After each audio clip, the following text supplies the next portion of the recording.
네, 저는 사단법인 우리문화유산 알림위에서 활동하는 원행줄입니다. 오늘 이렇게 바쁘신 시간에 저희 강연을 위해서 자리에 함께 해주신 여러 선생님들께 깊은 감사를 드립니다. 그럼 오늘 자리를 빛내주기 위해서 참석해주신 내빈 몇 분을 소개시켜드리고 저희가 강의를 시작하도록 하겠습니다. 먼저 성균관 부관장님이신 임영성 관장님 오셨습니다. 그리고 거창군 의회의 신재화 의원님 오셨습니다.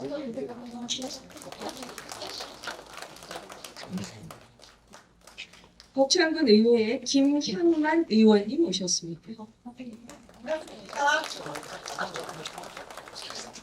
그리고 거창군 의회의 최준규 의원님도 자리해 주셨습니다. 그리고 거창문화원의 고문이신 어윤동님 함께 하셨습니다.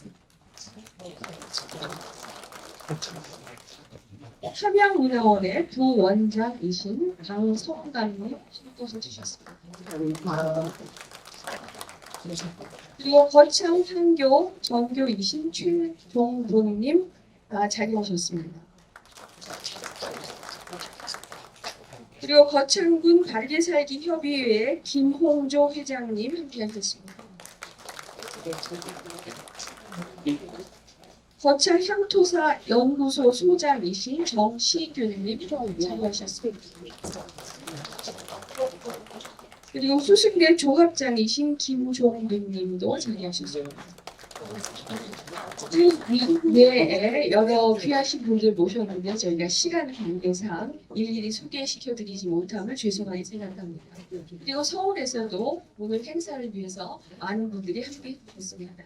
네, 감사합니다.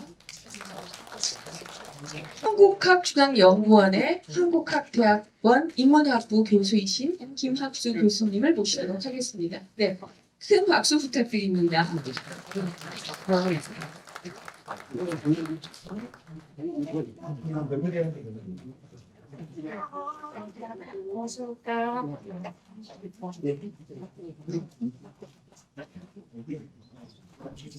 네, 방금 소개를 받은 김학수입니다.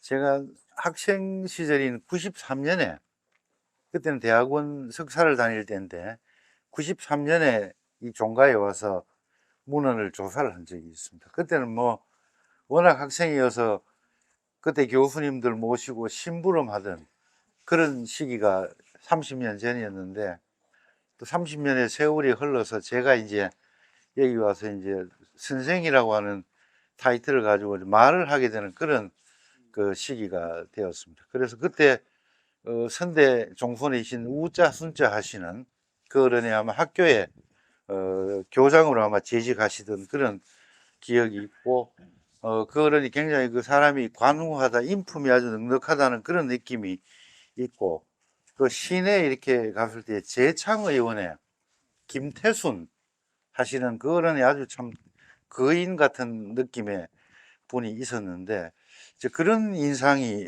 이 거창이라고 하는 지역을 제가 가지고 있는 기본적인 인상이 그렇습니다. 그렇고 이제 또 이 거창 분들하고 이야기를 하다 보면 또 어떤 게 있느냐면, 과거에 제가 거창에 와서 발표를 하는데 거창을 소안동이라고 이야기하니까 절대 그런 말을 하면 안 된다.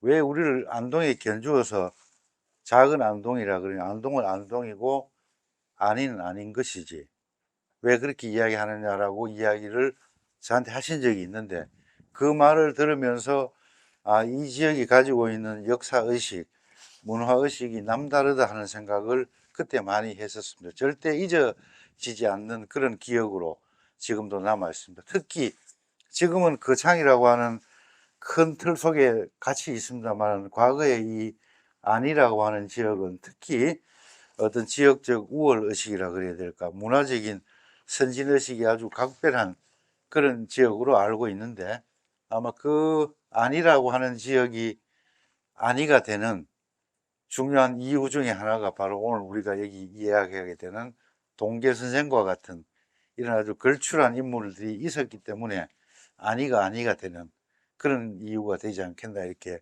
생각을 하고 있습니다. 그래서 제가 우리 김숙기 이사장님이 강의를 좀 해주십사는 뭐 요청이 있었고, 제가 잘하지는 못합니다만은 그래도 가서 한번 해보겠노라 해서 오늘 이 자리까지 오게 되었습니다. 지금 오늘의 캐치프레이즈가 의리대감이에요. 의리. 여기는 보이지가 않네요. 아까 뭐 계속 우리가 의리라고 하는 이야기를 하는데, 그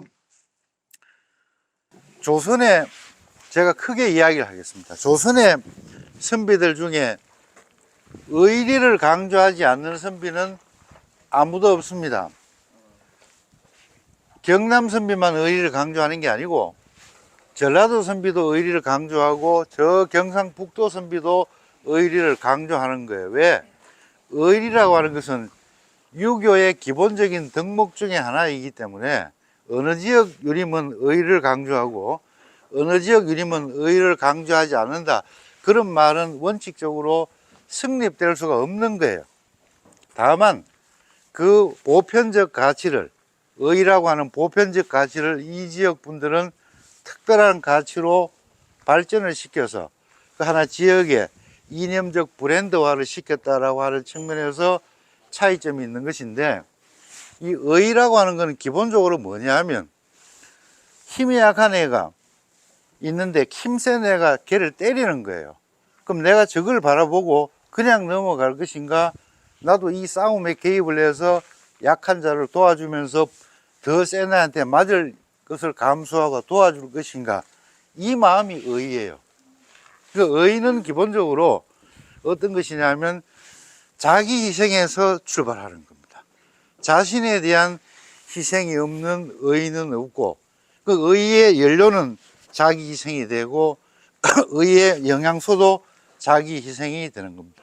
동계 선생이 추구했던 것들이 바로 그러한 정신에, 동계 선생이 추구했던 어떤 그 의의 정신이 제가 조금 전에 말씀드린 그런 상황과 상당히 닮아 있는데, 그 전에 한 가지 말씀드릴게요.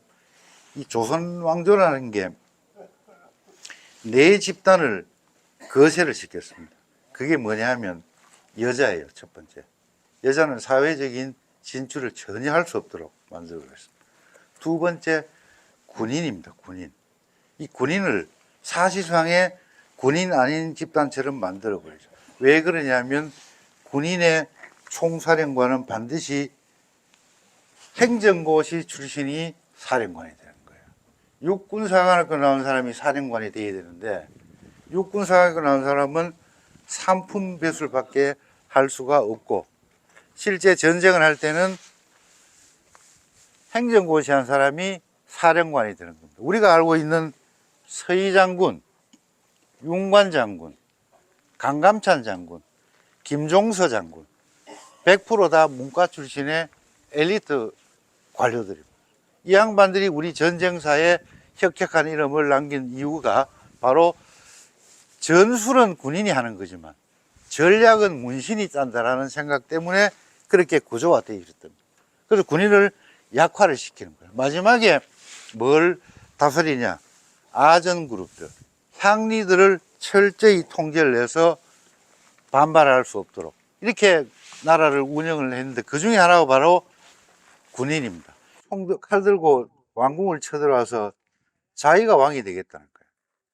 이런 일이 있을 수 있기 때문에 군을 최대한 통제를 해왔는데, 또 그 이변에는 뭐가 깔려 있느냐 하면 모든 것을 외교를 통해서 평화를 구축할 수 있다라고 조선의 유자들은 생각을 했고, 태조 이성계 이후에 한 200년 동안 평화의 시대가 있기는 했었습니다. 그러나 나만 착하다고 되는 것이 아닌 것이 국제사회의 정세이기 때문에 상대방이 쳐들어오면 평화의 시대는 깨질 수밖에 없고, 그게 바로 임진왜란의 모습들이었던 거죠. 그러다 보니까 나라가 굉장히 문약해집니다.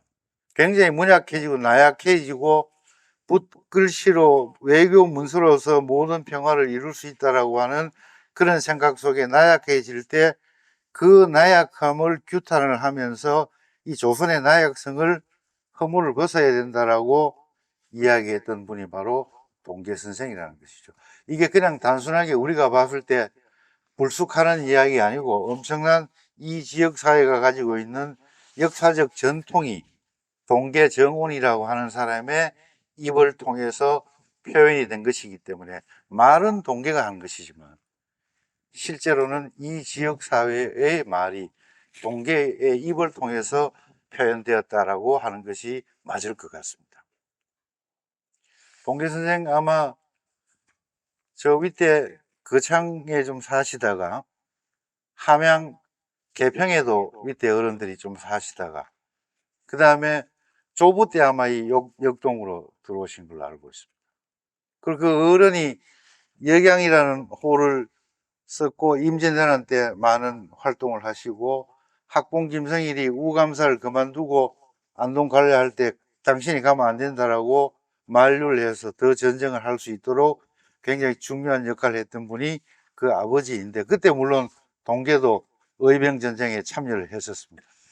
이 역이라고 하는 것이 여기에는 역양산이라는 산이 없지만 중국에는 역양산이라는 산이 있습니다. 역양산에는 뭐가 많이 나느냐?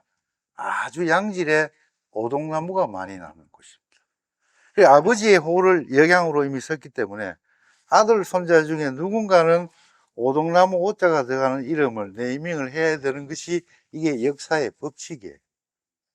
그러니까 아버지의 호가 역양이라고 하는 그 베이스 위에 동계는 그 아버지의 뜻을 알고 자신의 호를 오동나무 동자에 동계라고 이야기합니다. 그래서 제가 아까 어느 분하고 이야기할 때 이렇게 이야기했습니다. 그냥 낳아준 아버지, 낳아준 아들의 생물학적 부자관계로 끝나는 부자관계가 있고 생물학적 부자관계는 말할 것도 없고 인문학적 정신까지 이어나가는 부자관계가 있는데 역천 정유명과 동계 정원의 관계는 생물학적 부자관계를 넘어서 인문학적으로도 완벽한 조선시대의 부자관계를 형성했던 분이다 이렇게 이야기를 할 수 있습니다. 그런 의미에서 동계는 굉장히 사회적으로도 저명한 인물이지만 제대로 된 효자였다라고 이야기를 할 수 있고 이 오동나무라고 하는 것은 악기를 만들고 뭐 장롱을 만드는데 좋은 나무다 이렇게 알고 있지만 그보다는 봉황은 아무데나 착륙을 안 하죠. 봉황은 오동나무에만 착륙을 하는 거예요. 그러니까 이 오라고 하는 것은 동이라고 하는 것은 봉황의 내림을 전제하고 있는 것인데 그 봉황이 동계는 스스로 되겠다. 내가 스스로 봉황이 되겠다라고 하는 생각을 했을 수 있겠다. 내가 그렇게 생각했다라고 하는 기록은 없습니다만은 동계는 내심 장부가 태어나서 한 시대의 울림이 되는 봉황과 같은 존재가 되어야 되겠다라는 꿈을 가졌던 걸로 우리는 볼 수 있겠다라고 저는 그렇게 생각을 하고 있습니다. 그게 바로 우리 이 지역이 가지고 있는 이 지역의 지명과 관련 지어서 우리가 할 수 있는 하나의 이야기의 장면이다 이렇게 말씀을 드리고 두 번째, 한 인간은 여러 사람과의 커뮤니케이션을 통해서 배움의 과정을 통해서 학습의 과정을 통해서 성장하는 것이지 공자처럼 생이지지 날 때부터 알고 이런 사람은 원래 없는 것입니다. 그런 측면에서 봤을 때 동계는 그럼 어떤 자기 선배 시대가 만들어 놓은 어떤 지식 문화적인 자산을 어떤 방식으로 수렴해서 자기 인격화하고 사회적인 인격화를 했는가라고 한번 이야기를 해볼 필요가 있는데 우선 이 지역 자체가 남명조식 선생의 요즘 애들 말로 이야기하면 학문적 나와바리가 되는 거예요. 학문적인 영토가 되고 남명이 가장 강조했던 사유체계가 바로 경과 의라고 이야기하는 거예요. 경이라고 하는 것은 마인드 컨트롤을 경으로 하는 거예요. 경이라고 하는 그 가치로 나를 컨트롤하는 거예요. 의는 뭐냐? 의라는 자를 가지고 사회생활을 재는 겁니다. 아, 얘랑은 친구할 수 있겠구나. 얘랑은 친구할 수 없겠구나. 얘는 중간쯤으로 친구할 수 있겠구나 하는 그 자, 룰러가 의가 되는 거예요. 아주 간단하게 말씀드리면 그런 의입니다. 근데 경과 의를 강조했는데 특히 의의, 남명의 의의 정신이 내암 정인홍을 통해서 동계 선생으로까지 이어집니다.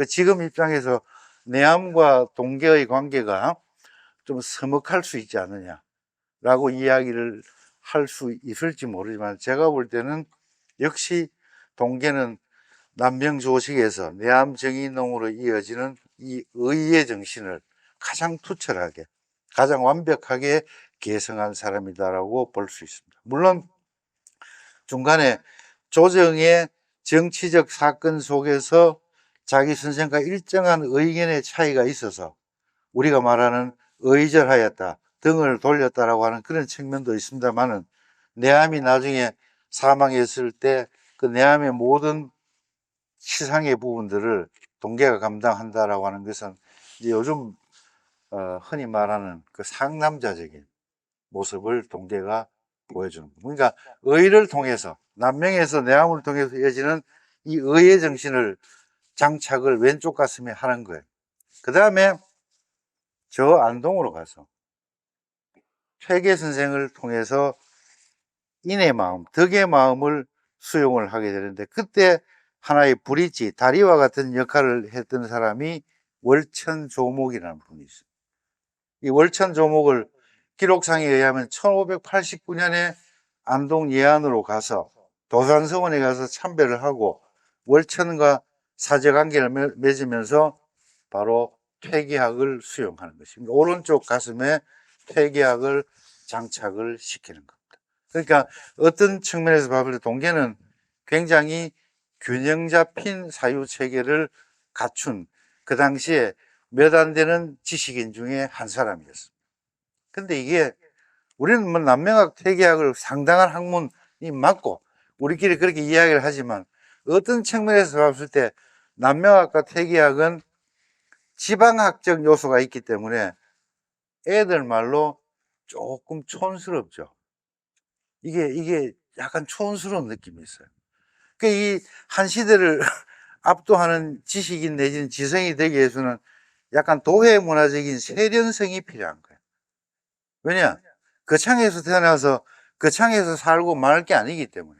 결국은 저 서울 가서 조선을 압도하는 지성이 되려면 좀 세련될 필요가 있습니다. 이 세련성을 보태줄 사람이 서울에 있었고, 그 세련성에 일종의 자기 티처로서 누구를 설정하느냐, 영의정을 지낸 오리 이원익 대감을 자신의 서울 선생으로 삼습니다. 이렇게 됨으로써 이 동계라고 하는 사람은 이 왼쪽 가슴에 강인한 의를 장착을 하고, 이 오른쪽 가슴에 인과 덕이라고 하는 굉장히 부드러우면서도 포용적인 가치를 담고 있는데, 이게 약간 촌스럽다는 거예요. 이 머리 위에 서울 도회적인 선진 문화를 얹을 필요가 있는데, 그때 바로 이원익이라고 하는 인물을 통해서 동계는 서울 문화를 흡수를 하게 됩니다. 일설에 이런 말이 있습니다. 서의 유성룡은 천재 중에 천재라서 밑에 사람이 속일래야 속일 수 없는 사람이 서예라 그랬습니다. 그런데 일설에 또 어떤 이야기가 있느냐, 너무너무 속이기가 쉽지만 차마 저 어른을 어떻게 속이겠느냐라는 사람이 이원익이었다는 것이죠. 그럼 어느 분이 더 수준이 높은 겁니까? 속일래야 속일 수 없는 사람과 속일 수는 있지만 저 어른을 속이면 내가 하늘에 벼락을 맞지 라는 마음을 들게 하는 사람이 이원익이었다는 거예요. 그럴 정도로 이원익이 덕망이 굉장히 높았고, 이분은 검문고도 알고 모든 음악, 미술, 그 다음에 정치, 경제, 사회, 문화에 굉장히 박통했던 이원익을 통해서 이제 이 동계는 조선의 최인류의 지식 체계를 전부 다 수렴하는 그런 인물입니다. 이제 거창은 안희는 동계라는 사람을 놓아줘야 되는 거예요. 자꾸 붙들어서 거창에 한정시키고 거창 사람으로 붙들어두면 안 되는 것이죠. 이제 거창으로부터 완전히 새가 날아가듯이 저 서울에 가서 국가적인 인물로 놓아줘야 될 때가 되었는데, 그때가 동계가 이제 문과에 합격하던 시기가 조금 늦게 합니다. 동계가 40 조금 넘어서 합격을 하게 되는데, 이 조선시대 과거급제자 평균 나이를 이렇게 계산을 해보면 38살에 과거에 합격한다. 그러니까 18살에 장가 가서 38살에 합격을 하니까 부인이 20년 동안 수발해서 남편의 과거 합격을 이끌었기 때문에 그 조강지처가 되는 거예요. 근데 요새는 취직 못하면 장가를 못 가니까 조강지처 개념이 매우 다르죠. 과거에는 시집을 와서 함께 고생해서 신랑이 과거에 합격했기 때문에 조강지처적 성격이 매우 강한데, 지금은 결혼해서 신랑을 취직시키는 아내는 없습니다. 결혼을 안 하지. 자, 어쨌든 40 조금 넘어서 이제 조금 늦은 나이는 되었습니다만은 이제 조선의 엘리트 관료로서의 자기 라이센스를 획득을 하게 되는데, 그게 문과 합격. 글을 잘하고 그 다음에 판단력이 뛰어나기 때문에 상당히 청요직을 거칩니다. 언론 3사라든지 아주, 그러니까 반드시 거쳐야 될, 이 코스를 거치지 못하면 절대 판서가 못 되고 정성이 못 되는 게 있어요. 젊을 때 초발령을 보면 아는 겁니다. 초발령에서 사실은 말년을 보는 거죠. 제일 처음에 한림을 지내야 되고, 한림, 그 역사 편찬하는 한림을 지내야 되고, 그 다음에 이조나 병조의 난관, 실무자가 돼야 되고, 홍문관에 들어가야 되고, 사헌부 사관원의 관료가 되면서 나중에 정성판서로 올라가는데, 동계는 그러한 코스들을 다 거쳤죠. 특히 문장이 워낙 뛰어났기 때문에 오리 이원익이 현직 영의종으로서 자신의 제자뻘인 동계를 불러서 무슨 부탁을 하느냐, 우리 아버지 비문을 자네가 좀 지어줘야 되겠다, 이렇게 부탁합니다. 우리 보통 사람이 어떻습니까? 아버지 할아버지 비문을 지을 때 내가 쳐다보기 어려운 사람한테 글을 받고 싶어 하잖아요. 그래서 직접 통할 수는 없으니까 다른 사람을 매개를 넣어서 그 사람한테 부탁해서 글 받아내는 게 우리네 일반적인 마음입니다. 그런데 동계는 그 반대죠. 오리 이원익은 그 반대였죠. 자기가 정성이면 조선 팔도의 최고의 엘리트를 비문 찬술자로 설정할 수가 있지만은 오히려 자기보다 나이도 적고 직급도 넓고 저 촌 안이 출신의 정아무개한테 그걸 부탁했죠. 그 동계가 그 말을 듣고 고개를 탁 움츠렸다는 거예요. 왜? 일면 황송하고 일면 감사했기 때문에, 우리 선생님이 나를 이렇게 인정을 하고 그런 거구나. 저분은 이원익이라고 하는 저분은 굉장히 청백한 분이라고 알고 있는데, 저분의 청백은 돈을 많이 모으지 않았기 때문에 청백한 것이 아니고 정서적 군살이 없기 때문에 저분이 청백한 것이구나 라고 해서 청백의 개념이 바뀌는 겁니다. 우린 청백하다 그러면 돈 안 먹으면 청백하다라고 이야기를 하죠. 근데 진짜 청백은 뭐냐? 남을 홀대 안 하고 남한테 의시되지 않고 남한테 과도한 자기 표현을 하지 않는 정신적인 겸허함이 진짜 청백인데, 오리 이원익에서 그 정신적인 청백을 봤던 것이죠. 큰 가르침입니다. 이게 바로 일생을 살아가는 굉장히 중요한 힘이 되는 것이다. 자, 다시 정리하면 남명학적인 강단, 퇴계학적 포용성, 그 다음에 이원익이 심어준 굉장히 유연성이죠. 굉장히 사람이 플렉시블해질 수 있어요. 우리는 동계를 늘 의리를 강조하다 보니까 늘 딱딱하고 경직해서 걷는 것도 의장대처럼 걸을 거라고, 착각하기가 쉽지만은 사실은 동계 선생은 굉장히 유연하면서도 굉장히 신축적인 대응을 할 수 있었던 하나의 역사적인 인물로 설정을 할 수가 있습니다. 과거에 급기를 했는데, 이게 이제 어쨌든 그 이전에 우리가 중요하게 하나를 짚어봐야 될 게 있습니다. 그게 뭐냐면, 서인 세력이 광해군을 쫓아낸 핵심적인 사유가 동생하고 어머니를 어떻게 했다라가 아니고, 광해군을 쫓아낸 가장 핵심적인 이유는 뭐냐? 태조 이성계가 설정해 놓은 외교 방침, 그게 존명사대입니다.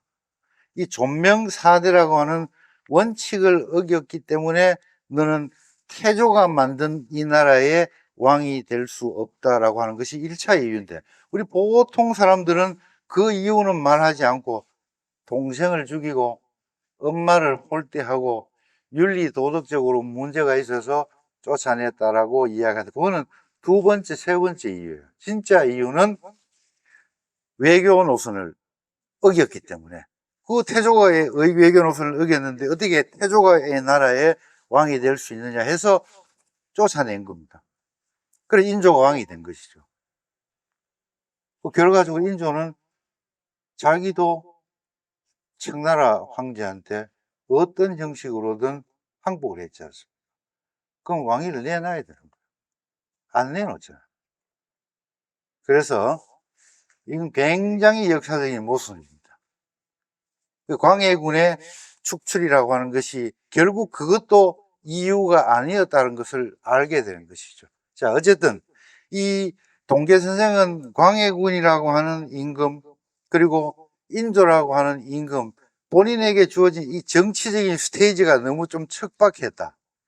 동계가 타고난 정치적인 스테이지가 굉장히 척박한 시대를 본인은 만난 것이죠. 그걸 이제 봉시불상이라고, 상스럽지 못한 때를 만났고, 뭐 인간이 사나이 대장부가 살다 보면 거친 시대를 사는 사람도 있고 나긋나긋한 시대를 사는 사람도 있는 건데, 동계는 거친 시대를 살았고, 그 거친 시대를 살았기 때문에 그 거친 시대 그 장부의 역사적인 삶은 하나의 역사적인 매우 큰 강렬한 장면으로 남아서 오늘 우리가 여기서 이야기를 하게 되는 하나의 중요한 사안으로 남는 것이죠. 영창대군 이야기 잘 아시지 않습니까? 영창대군을 강화도로 유배를 시킨 다음에 결국은 죽이죠. 정항이라는 강화부사가. 그 동계가 참다져도 이건 아니다. 그 정항의 목을 베고 광해군을 복권을 시켜야 된다. 이렇게 이야기하죠. 그러면 그 말을 올리면 광해군이 싫어한다는 건 당연히 아는 겁니다. 광해군이 좋아하리라고 어떻게 생각했겠습니까? 그건 이제 목숨을 거는 것이죠. 목숨을 걸고 그 상소를 올렸는데 그게 갑인년에 올렸다 해서 갑인봉사라고 이야기를 하는 거고, 그 갑인봉사의 끝은 지극히 당연하죠. 그래서 제주도 유배로 결정이 되는 것입니다. 제주도 유배로 결정이 돼서 이 배를 타고 가는데 어디로 가느냐 하면 저 해남에 가면 어람포라는 포구가 있어요. 이 일기를 쭉 읽어보면 어람포라는 포구에서 배를 타고 한 1km쯤 가는데 큰 풍랑을 만나면 다시 또 어람포로 돌아옵니다. 그러하기를 서너 번 배를 띄웠다가 리턴하고 띄웠다가 리턴하는 형식의 기후, 물때를 잘못 만나고 바람때를 잘못 만나면 그렇게 되는 거죠. 그렇게 어렵사리 그 과정을 거쳐서 순풍을 만나서 제주도로 들어가는 것이죠. 첫날은 아마 새벽에 담벼락에서 하룻밤을 주무신 걸로 알고 있습니다. 전직 차관도 죄인은 할 수 없는 것이죠. 그리고 나중에 본인의 유배지가 대정현으로 정해져서 그쪽으로 내려가는데, 이게 기록에 보면 이렇게 되어 있습니다. 정상적으로 가면 100리길이라는 거예요. 근데 아는 사람들이 질러가면 70리로 간다는 거예요. 그러니까 동계 선생은 70리 급행길을 선택했던 것이죠. 더 죄인다운, 자신의 죄인다운 모습을 더 보여주기 위해서, 더 드러내기 위해서 70리로 질러서 대정에 도착을 하는데, 이 도착을 해보니까 워낙 빨리 오니까 뭐가 안 되느냐, 이 유배지를 설치를 해야 되는데 아직 설치가 안 돼요. 왜냐하면 그 가시울타리도 쳐야 되고 구덩이도 파야 되고 할 일이 많은데 이 대정연 관속들이 바빠가지고 아직 울타리 가시도 못 쳐오고 며칠 기다렸습니다. 며칠 기다린 다음에 이제 위리안치에 투옥이 되는 행사를 진행을 하고 작은 배식부를 만들어서 거기다 뭐 밥을 넣어주고 이렇게 한다 하는데, 역시 엘리트가 유배를 오니까 제주의 대정 현감도 아주 잘해줍니다. 어떻게 잘해주느냐, 그래도 공부하시는 분이 책상이 없어서 되겠느냐 해가지고 작은 서실도 만들어주고, 그 실제로는 모름지기 아마 일정한 외출도 할 수 있는 그런 그 권한도 부여했던 걸로 보이는데, 다만 동계는 위리에 갇힌 다음에 그 자신의 삶의 내용을 제주 대정현 동문외, 동서남북 할 때 동문 밖에 있었다. 동문외 위리기라고 하는 글을 지어서 아들한테 보냅니다. 왜 보내느냐? 동계를 아는 수천 명의 사람들이 정아무개, 정휘원이 어떻게 지내는지 그 안부를 계속 묻는 겁니다. 물으니까 아예 나 이렇게 잘 지내고 있고 이런 어려움은 있지만 이러이러한 상황에서 이렇게 짓고 있다고 하는 것을 아예 글로 지어가지고 아들한테 보내가, 요즘으로 치면 복사를 해가지고 내 안부를 묻는 사람한테 복사해서 전부 다 보내면 일일이 대답 안 해도 될 정도의 그런 용도의 글을 위릭이라고 하는 글로 지었는데, 그 원본 친필이 지금도 남아있고 그 원본이 한국학중앙연구원 장서각에 소장이 되어 있습니다. 물론 그 내용은 나중에 동계선생 문집을 만들 때 정자화돼서 문집에도 수록이 되어 있습니다만은 더 1차 자료인 친필, 손때가 묻은 그 글씨가 현존하고 있다고 하는 것, 그 매우 중요한 역사적인 기록으로서의 의미를 가지고 있다. 그리고 이제 그와 동시에 그 글을 지음과 동시에 맏아들 정창씨라는 맏아들한테 편지를 보냅니다. 그 편지의 내용이 참 구구하고도 절절합니다. 가장 핵심이 뭐냐? 할머니, 그 나의 어머니죠. 할머니, 너희들한테 할머니 잘 모셔라. 그 당연한 이야기입니다. 그 다음에 자신의 부인을 이야기할 때 아들한테 이렇게 이야기합니다. 우리 집에 종이 많아서 비서들이 많지만은 네 어머니 밥상을 차리고 할 때는 절대 여종을 시키지 말고 네 처가 직접 하라. 이렇게 이야기합니다. 이거 중요한 겁니다. 시어머니 입장에서 며느리가 직접 밥상을 차리는 것하고 며느리가 심부름센터에서 데리고 온 사람을 밥상을 차려서 올린 것은 하늘과 땅 차이입니다. 그 마음을 알고 있는 것이죠. 그래서 반드시 네 처로 하여금 네 어머니를 봉양하도록 하라라고 하는 이야기를 굉장히 강조합니다. 그리고 우리 집은 너희도 알다시피 새벽죽을 꼭 먹어야 됩니다. 새벽에 아침 먹기 전에, 조식을 하기 전에 옛날 어른들은 일찍 일어나기 때문에 새벽에 허기가 지기 때문에 새벽 한 4시나 5시쯤에는 꼭 죽을, 그거 해보셨죠? 옛날에 새벽죽 안 드셔보셨습니까? 이야, 그거 어떻게, 한 번도 그렇게 해보신 적이 없어요. 과거에 그 시절에는 아침 새벽에 기상한 시기부터 아침 시간까지 시간이 한 서너 시간에 노인들 일찍 일어나니까 그 중간에 죽을 반드시 먹고 허기를 면한 다음에 아침을 먹는 거예요. 그래서 동계는 그 부분까지도 자기 아들에게 잘 챙기라고 당부를 합니다. 그리고 종손이 여기 계시는지 안 계시는지는 모르겠습니다만은 큰아들이 성격이 조금 격해요. 그러다 보니까 이 밑에 사람들을 다스릴 때 조금 고압적인 느낌이 있었던가 봐. 그 이야기를 합니다. 너는 성격이 좀 급한 면이 있는데 종이라고 해서, 노비라고 해서 그 사람도 인격이 있는데 너무 함부로 다루는 것은 인간에 대한 도리가, 여기에서는 굉장히 부드러운 남자의 모습이 보입니다. 노비라고 해서 함부로 다스려서는 안 되니까 그 부분을 매우 명념해서 처리해야 된다라는 이야기를 합니다. 그 다음에 또 어떤 이야기를 하느냐? 위로 아들들은 그래도 뭐 청소년 이상 될 때까지 아버지가 늘 봐서 얼굴을 잘 아는데, 이 막내 아들들은, 특히 막내 아들은 아주 늦게 태어났고 그 아들이 태어나서 한 10년을 동계가 왕성한 벼슬살이를 하느라고 서울서 살았기 때문에 아들 얼굴이 기억이 안 나는 거예요. 제주도에 가서 유배 들어가서 방 안에 앉아서 가만히 생각을 해봐도 막내 아들 얼굴이 기억이 안 나는 거예요. 그때 한탄을 합니다.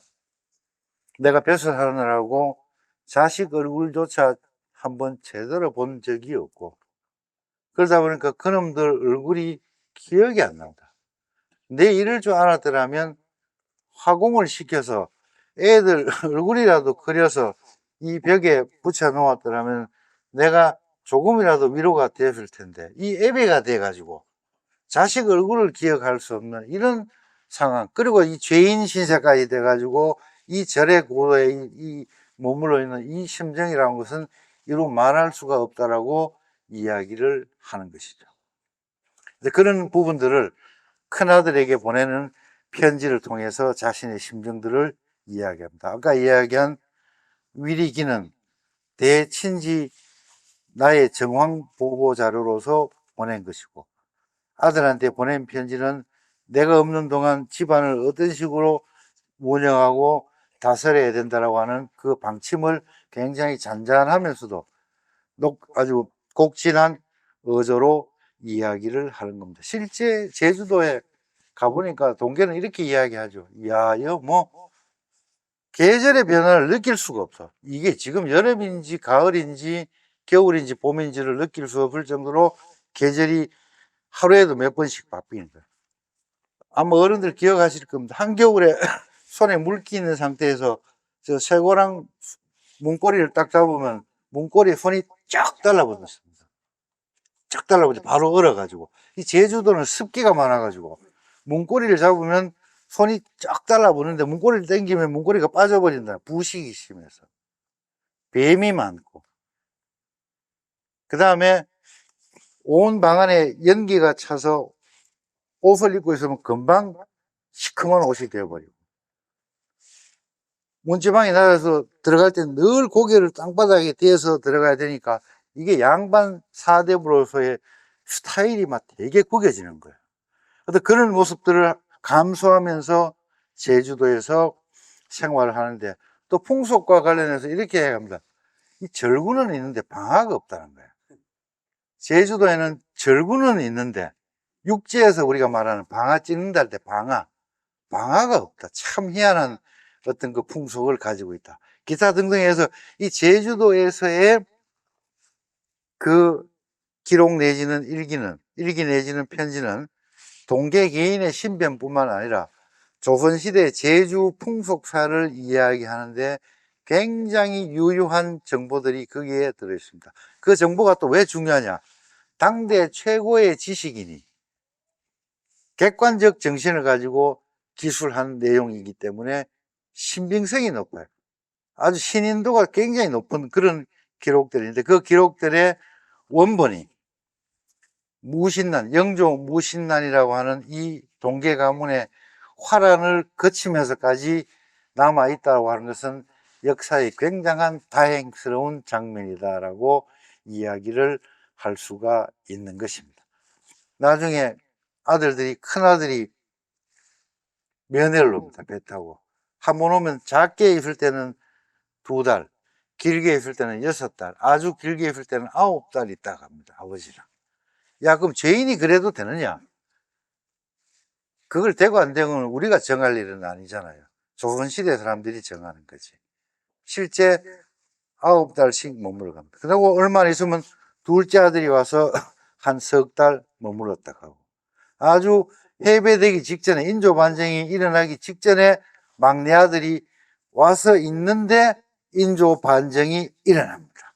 막내 아들이 그 아주 복된 아들이야. 처음으로 이제 아버지를 면회해서 갔는데 아들과 잠시 머무르고 있는 그때 인조 반정이 일어나서 해배가 될 때 이 막내 아들 손을 잡고 제주 항구를 출발해서 다시 육지로 올라오는 것입니다.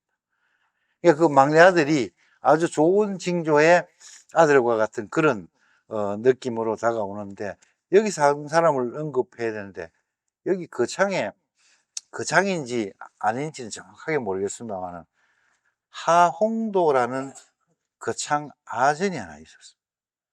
그러니까 하홍도는 저 진주의 하동 옥중의 겸재 하홍도가 아니고 겸재항도의 도자는 척도할 때 도자지만 이 하홍도는 길도자의 하홍도예요. 이 하홍도는 동계 역시도 우리 아니 고을에 하홍도라는 아전이 있지라는 정도로 알고 있는 사람이고, 그리고 하홍도는 동계정원을 되게 잘 아는 사람이에요. 그러나 같은 한 자리에 앉아서 밥을 먹고 술을 마실 수 있는 처지가 되는 사람은 아니에요. 근데 이 하홍도가 큰아들과 함께 유배되어 있는 동계를 면회를 하러 제주도로 와서 6달을 머물러 있다고 합니다. 이 굉장한 의리입니다. 이게, 야, 과연 평소에 큰 은혜를 입은 사람도 아닌데 그 동계를 위해서 하암묵이라는 이 지역의 아전이 제주도까지 와서 6달을 머물러 있다고 하는 것은 굉장한 일인데, 그때 그 하홍도가 다시 육지로 돌아갈 때 동계가 송별에 시를 써주죠. 야, 이 척박한 시대에도 이런 사람도 있는 것이구나. 정말 어떤 이해관계도 없고, 지금 내가 이 사람한테 해줄 수 있는 것이 아무것도 없는데 이 사람은 어떤 조건도 없이 나를 위해서, 나를 그냥 인간으로 여겨서, 불쌍한 인간으로 여겨서 이 제주도까지 와서 이렇게 동행하고 있다가 갈 수 있는 이 인정은 도대체 무엇인가? 아마 동계라고 이거 많은 것들을 생각하게 하는 하나의 장면이 하홍도의 면회인데, 여기 계시는 향토 사학을 하시는 분들은 그 하홍도를 좀 조명을 해서 그 하홍도가 가지고 있는 굉장히 그 의로운 모습들, 동계에 필적하는 그 의로운 모습들을 한 번 더 이 거창 내지는 안희 지역에서 좀 특화시키는 것도 역사적 인물의 발굴이라는 측면에서 매우 중요한 의미가 있다고 생각합니다. 인조 반정이 일어났습니다. 인조 반정이 딱 일어나니까 서울에서 경상도를 이렇게 쳐다보죠. 한 3명 정도 써야 되겠는데 누구를 썼으면 좋겠냐. 그 3명을 어떻게 가리냐. 우복 정경세, 여헌 장현광, 동계 정원, 요 3사람을 쓰는 거예요. 안동 사람을 쓰지 않습니다. 안동 사람은 왜 안 쓰느냐. 안동 사람은 뻣뻣하다는 거예요.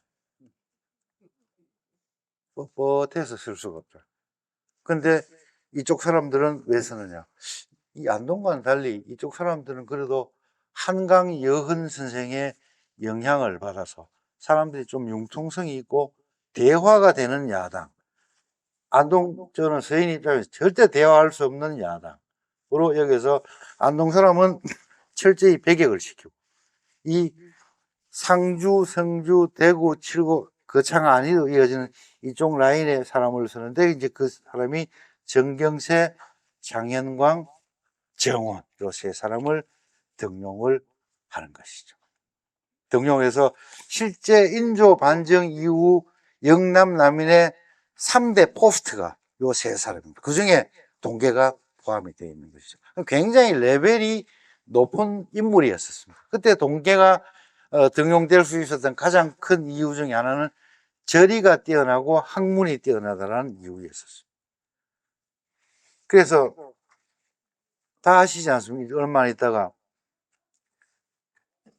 정명호란이 일어나고 병자호란이 일어나는 거는 뭐 제가 이야기 안 해도 다 아는 겁니다. 그때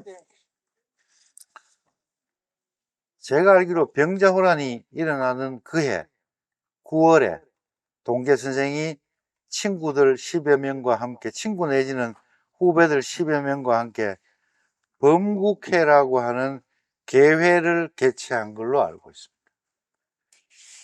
레오나르도 다빈치의 뭐 마지막 최후의 만찬이다 이런 말이 있는데, 제가 봤을 때 동계 선생이 정상적인 생활 속에서 가진 마지막 만찬이 그해 9월에 있었던 용산 범국회 잔치 자리였었습니다.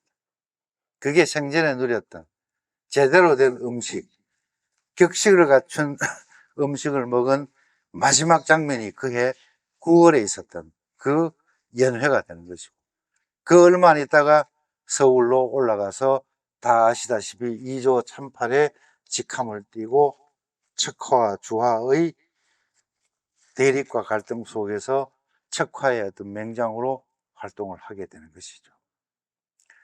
저는 이런 생각도 해봤습니다. 야, 이게 청음이 야담에 이런 말이 있죠. 청음이 척화를 끝까지 주장했던 것은 이 당대에는 내가 옹고집처럼 보일 수 있는지 몰라도 세월이 흐르고 역사라고 하는 장기적 전투 속에서 보면 나의 네임밸류가 훨씬 높아질 거라는 것을 알고 있었다는 것이죠. 알고 있는 겁니다. 왜? 이 17세기 이후 조선왕조가 가지고 있는 이 패러다임을 통해서 봤을 때 얼마든지 예측 가능한 겁니다. 조선 사회는 명분이 이기는 사회입니다. 실리보다는 명분이 강조되는 사회입니다. 이건 주자학이 가지고 있는 기본적인 특징입니다. 그렇기 때문에 조선 사회는 늘 명분주의자가 이기는 거예요. 그러니까 청음은 그런 뭐 계산 아닌 계산이 있었다라고 볼 수가 있어요. 근데 동계는 뭐 굳이 동계의 생각까지를 청음과 쌍둥이로 만들어서 그렇다라고 이야기할 필요는 없겠습니다만, 동계가 가지고 있었던 생각 자체는 난명학적인 과단성이 발휘되었다라고 볼 수가 있고, 또 나아가서는 어쨌든 조선인 사람이 너무 나약하다고 하는 것에 대한 어떤 자기 반성, 집단 반성을 촉구하는 의미가 있었다고 보는 것이죠. 이제 그런 의미에서 동계가 가지고 있는 절의의 어떤 그 정신은 청음하고 매우 비슷하면서도 조금 다른 차이점이 있다라고 볼 수가 있는데, 어쨌든 자결 이후에 그 창으로 안위로 내려오죠. 그리고 이 죄인이 무슨 살던 집에 가느냐 해서 틀을 다른 곳으로 잠시 옮겨서 이제 모리로 1638년인가 그 다음에로 모리로 이렇게 들어가서 은거를 하게 되는데, 참 이 모리라고 하는 게 아무도 모르게 살다 간 사람의 말 아니겠습니까? 알 필요도 없고, 어떤 사람이 이 세상에 존재했는지도 알 필요도 없는 사람이 살았던 마을이 저는 모리라고 명칭을 붙였다라고 생각을 합니다. 근데 아무도 모르게 살다 간 사람이 되어야 된다라고 한 그 사람의 유적이 이제는 천하가 다 아는 사람이 살던 마을이 되어버렸습니다. 저는 사실은 이 대목에서 뭐라고 이야기를 하고 싶으냐, 동계 선생은 자신의 삶을 역사화할 줄 아는 스킬이 있는 거예요. 스킬이 있어야죠. 자신의 삶을 역사화시킬 수 있는 식견과 어떤 스킬을 가지고 있었던 분으로 이야기할 수 있겠다. 동계가 들으면, 야, 그럼 내가 모든 걸 다 계획을 하고 그랬단 말이냐, 무슨 말을 그렇게 하느냐 라고 동계 선생이 저를 꾸지람을 하실 수도 있겠지만, 그런 측면이 조금 더 없을 수는 있겠는가라는 생각도 해보게 되고, 그러한 스킬로 인하여 우리는 지금 내일 모리를 갈 거예요. 모레는 또 다른 누군가가 모리를 갈 겁니다. 내년에도 누군가가 그런 사람이 갈 겁니다. 그거는 동계 선생이 우리한테 역사적으로 당부한 말과는 정면으로 배치되는 것이죠.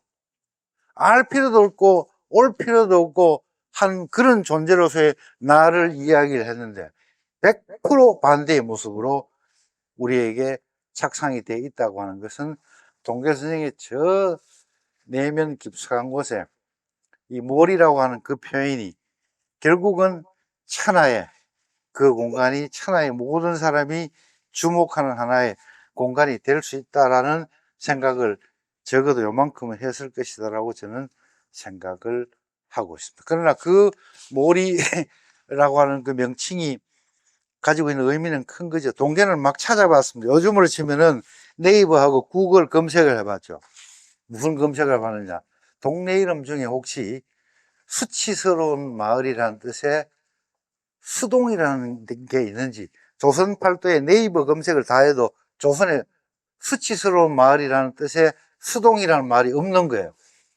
또 이제 그러면 자괴감을 느낀 사람이 사는 마을이다 해서 괴동, 자괴감 할 때 그 괴자, 동네 할 때 동자, 괴동이라는 마을이 있는지를 네이버 검색을 다 해봐서 괴동이라는 말도 없다는 거죠. 그래서 그 몰이 그래서 이렇게 표현하죠. 수동이라는 마을이 있었고 만약에 괴동이라는 말이 있었더라면 내가 몰이에 올 필요 없이 수동에 가서 살면 되고, 왜? 나는 수치스러운 사람이니까, 나는 부끄러운 사람이니까 괴동에 가서 살면 되는데, 이 땅에는 수동도 없고 괴동도 없더라는 거예요. 그래서 할 수 없이 나는 몰이에 들어와서 흔적 없이 가뭇 없이 사라져가는 인간이 되겠다라고 이야기를 했는데, 그것이 역사의 역설이 돼서 오늘과 같은 이런 자리가 만들어지는 것이죠. 그걸 구소라고 해서 비둘기 집과 같은 그런 어떤 작은 집, 이걸 만들고, 나중에 그 모리에 나중에 화엽루가 만들어지죠. 화엽루. 그 이제 시에 보면 지간 화엽 흠시라고 해서 꽃이 피고 지는 그걸 보면서 내 계절을 변화를 느끼며 산다라고, 모든 인간 사회 세간의 영역으로부터 완전히 벗어나서 완벽한 자연인으로서 나는 살아가겠다는 걸 그렇고 19절에 표현을 했고, 그것이 이유가 되어서 화엽루라고 명칭을 붙이는 것이죠. 서예 선생이 돌아가실 때 내가 70평생을 영의정까지 해봤지만, 얘들아, 세상에 인간사 별거 없다. 오직 충과 효 두 글자만 있느니라. 딴 게 아무 소용이 없다고 이야기했어요. 그래서 서예종가의 이름이 충효당입니다. 그 말을 1607년에 했고, 우리가 알고 있는 하회 서예종가 충효당이 1697년, 정확하게 90년 이후에 그 집이 만들어지는데, 그 할아버지의 유언을 90년 동안 머리에 3대 내지 4대 동안 담고 있다가 그 할아버지의 유언을 집을 지을 때 간판을 단다고 하는 거, 대단한 일이죠. 아버지 유언 3년 지나면 다 잊어버리고 3년까지 기억하면 효자지. 이 세태가 그런데 그걸 100년을 이어가서 그 집을 짓습니다. 그리고 조금 더 내려가면 여러분들이 아는 북촌댁이라는 게 있어요. 하회 북촌댁이라는 게 있습니다. 북촌댁의 당호가 화합할 화자에 공경할 경자 화경당이에요. 이 화는 뭐냐? 화이사친하면 그게 효고 경이사고 나면 그게 충이다. 결국 충효라는 말과 화경이란 말은 같은 겁니다. 그러니까 서예종가는 제1충효당, 화경당은 제2충효당, 하회에는 충효당이 두 채가 있습니다. 이 하회를 유지하는 힘입니다.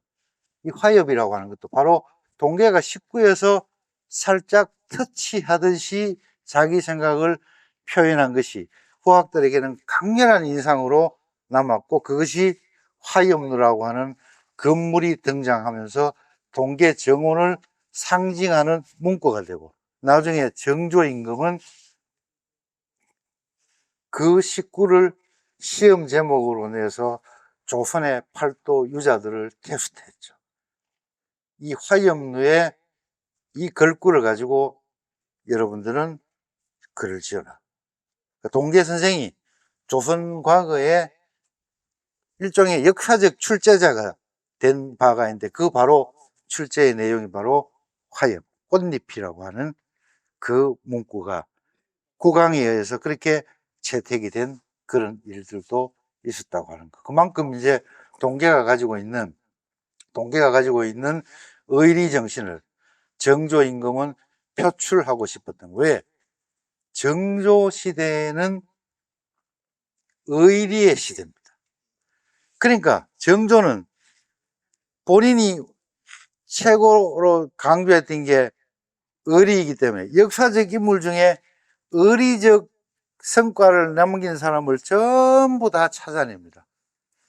그래 충무공이 발굴이 되고 동계가 발굴이 되고 임진왜란때 돌아가신 분들 중에 옳게 국가 포상이 안 된 사람 전부 찾아내라 해서 전부 다 상을 주고 병자호란 마찬가지입니다. 그때 동계도 하나의 중요한 의리 시대의 상징적인 인물로 정조 임금으로부터 강한 현향을 받습니다.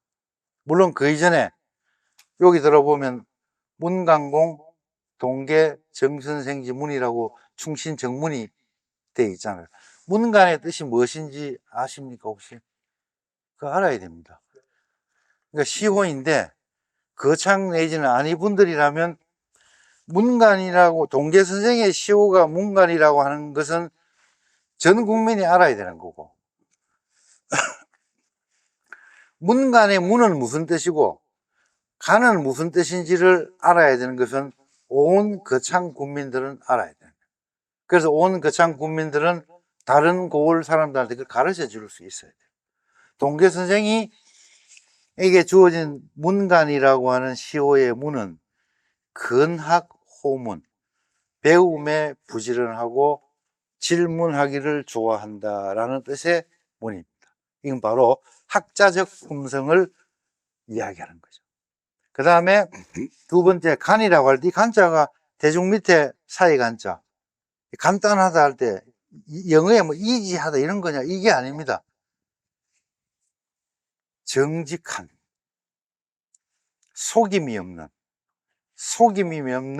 삶을 살아간 인물이라는 뜻에서 간자를 쓴 것입니다. 그러니까 조정에서 정원을, 동계수생을 어떻게 봤느냐, 이 사람은 학자적으로 자기 지평을 확보했고 신하로서 결코 꾸밈 없는, 가식 없는 관료로서의 삶을 추구하였다라고 해서 문간이라고 하는 시호를 내렸고, 그 시호의 바탕에서 저 빨갛게 되어 있는 것은 충신정문이죠.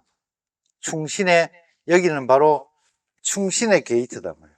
충신의 게이트이기 때문에 모든 사람들은 이 게이트를 총괄하는 모든 인간은 이 충신에 경배하라, 공경하게 예를 갖추고 이 대문을 통과하라는 뜻이기 때문에 동계수생 저 문을 들어올 때 이렇게 고개 들고 이렇게 들어오면 안 됩니다.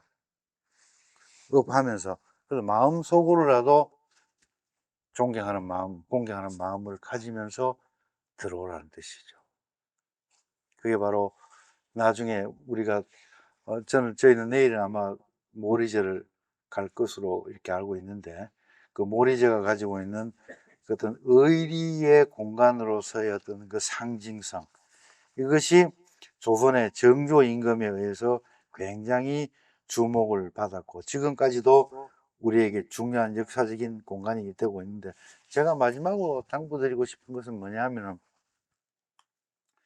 이게 노래도 그렇고 모든 것이 다 그렇습니다만은 너무 이렇게 찬양만 자꾸 하면 반성이 없고, 그러다 보면 너무 찬양만 이렇게 하다 보면, 찬양할 일은 찬양을 해야 돼. 너무 찬양을 하다 보면 그 찬양한 얼굴을 거울을 보면 스스로 부끄러워질 때가 있어.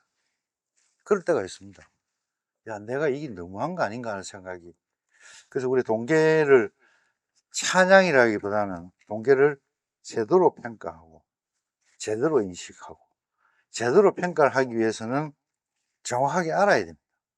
정확하게 알고 정확하게 학습을 해서 정확한 사실관계 위에서 본인의 어떤 사관을 가지고 평가를 함으로써 이제 동계가 가지고 있는 그 가치를 사회적인 양질의 가치로 확장을 시켜요. 그러니까 가장 먼저 해야 될 것은 거창군에서 해야 되는 겁니다.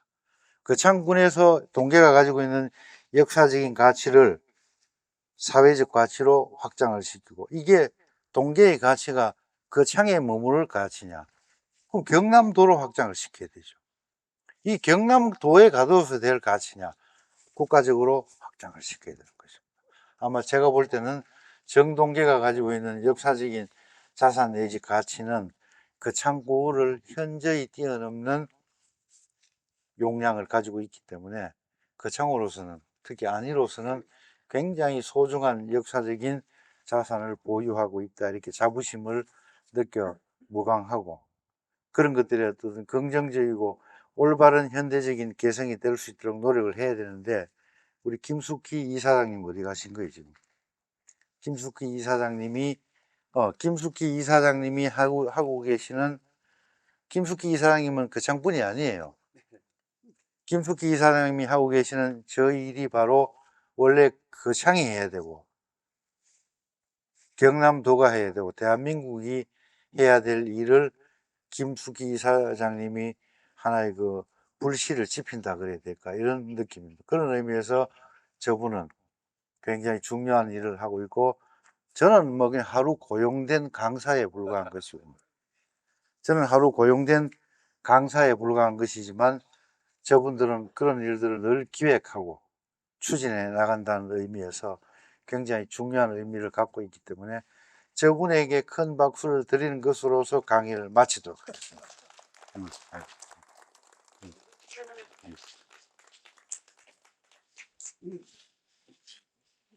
네.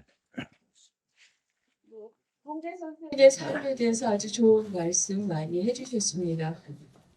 동계를 그냥 찬양할 것이 아니라 제대로 평가해야 되겠다. 그러기 위해서는 제대로 알아야 하며 그분이 가진 동계라는 인물의 역사적 가치를 거창을 넘어서는 사회적인 가치로 발전시키기 위한 불씨가 오늘 강의가 아닐까라는 말로 강연을 마쳐주셨습니다.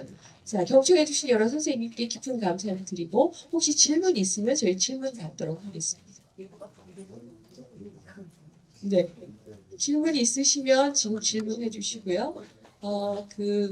김학수 교수님처럼 그 동계에 대한 깊은 이해를 갖고 계신 분을 만나뵙기는 그렇게 쉬운 자리가 아닙니다. 그래서 오늘 여러 선생님들께서 혹시 그동안에 품었던 의심이라든가 또는 궁금했던 점이 있으시면 지금 말씀해 주시면 좋을 것 같습니다. 네, 뭐 의원님 뭐 하신 말씀 있으신가요? 네. 네. 그럼 네, 좋은 강연 해주신 저희 김학수 교수님께 다시 한번 박수.